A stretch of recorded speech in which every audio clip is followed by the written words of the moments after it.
5 techniques to speed up muscle growth. Building muscle mass can be a lengthy, slow-paced, and thoroughly frustrating feat to achieve, as it may be for even the most committed of lifters. It is said that when you first start training, you grow very quickly in very little time.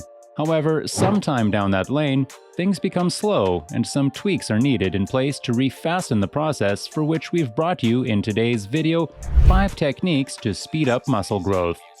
Number 5. Patience is key. When it comes to gaining muscle mass, you may at times want to slow down your lifting to promote new growth. Too many people focus on trying to lift heavy and fast to speed up muscle growth, says Alderton, a famous fitness trainer. This often leads to sloppy form and takes the focus off of the working muscles, he further adds.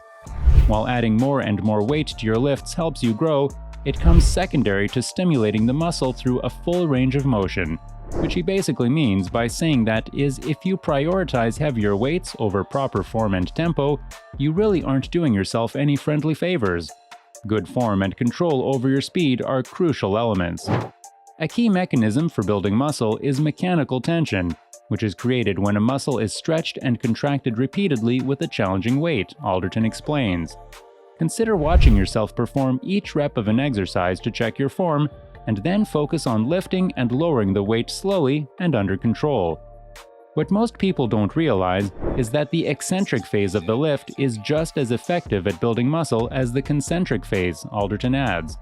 The eccentric, or lowering portion of the lift, creates more muscle damage, which is another essential mechanism of muscle growth. Slowing down your reps in the eccentric phase of your lifts will not only cause you to lift through a greater range of motion, it will also increase the time that the muscle is under tension, Alderton adds. This, in short, can lead to greater muscle gains. Number 4. Caloric surplus is the magic term. Muscle won't grow without adequate cause. To build it effectively, you need an adequate training stimulus followed by ample nutrition and recovery. Getting enough daily calories is a critical component of adding quality size. If you really want to speed up your muscle growth, you need to fuel your body effectively, Alderton adds. The sure-shot way of doing this is to consume more calories than you burn out.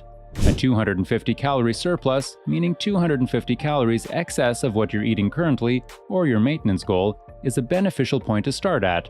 But never forget to monitor progress on your journey as you go and adjust accordingly depending on where you're at. While you don't want to embark on a super calorie-dense diet and start packing on abundant amounts of body fat, you also don't want to have too little of a surplus.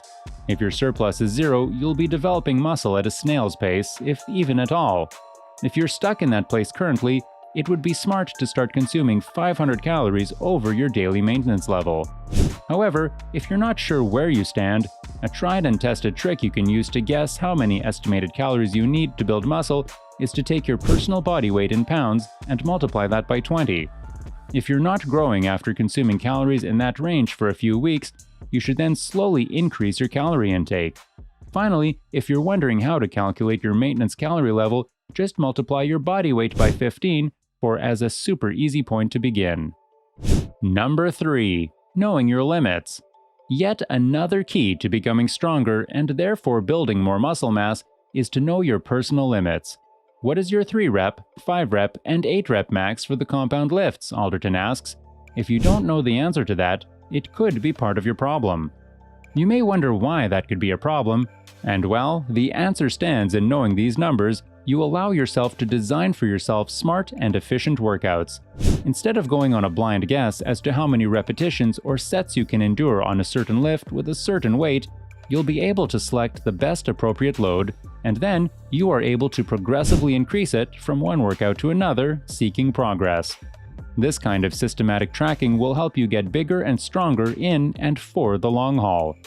If you don't already, it is recommended that you find out your main lift maxes every 2 to 3 months to track and monitor your progress and ensure you're lifting heavy enough during your day-to-day workouts. You might even be stronger than you realize at this point.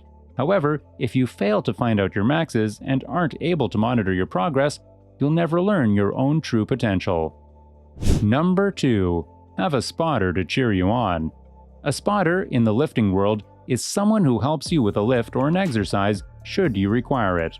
When lifting to the limits of your abilities, training with a spotter is extremely beneficial.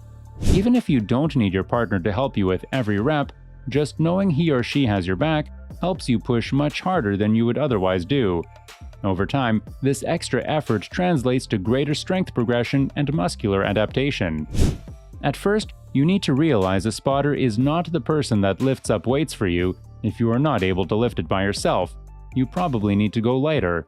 A spotter's role is only to assist the person training to lift the weight into the correct position to prevent injury should the lifter get tired and no longer be able to control the desired weights. A spotter can push a lifter safely without having to sacrifice form by using proper spotting techniques. To do this, a spotter can help you by performing specific training techniques like assisted and eccentric or negative reps to push past stagnancy point where you're finding it hard to get new results and stimulate new growth. During assisted reps, you lift to failure and then have your spotter assist you with a few additional reps beyond that point. During negatives training, you load up with a weight heavier than you'd normally rep out and focus entirely on a slow, eccentric, or lowering component of the rep. Your spotter, on the other hand, helps you with the positive portion. Number 1. Eat well. To put this as simply as possible, if you desire to have a great workout, you have to fuel through nutrient-dense food for peak performance. Training on an empty stomach can leave you feeling essentially weak and underpowered during your workouts, and failing to fuel after a hefty session can hamper your recovery and long-term growth. People often question what constitutes of the perfect pre-workout meal. The answer to that largely depends on your frequency of meals and quite a few other factors, but a mix of complex carbohydrates and roughly 30 grams of lean protein 1 to 2 hours before you lift is considered ideal. Getting in another 20 to 30 grams of protein after you lift can spur muscle protein synthesis and help you build muscle over time. So, it's an idiot's tale to look over either of these crucial periods.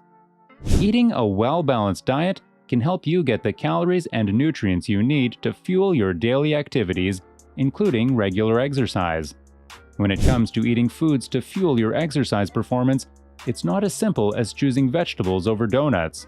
You need to eat the right types of food at the right times of the day.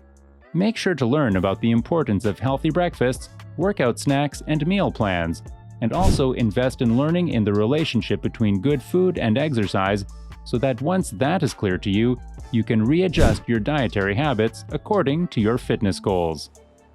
Strong ladies, gentlemen, and hunks, that is it for today's video. Let us know if you found it helpful in the comment section below.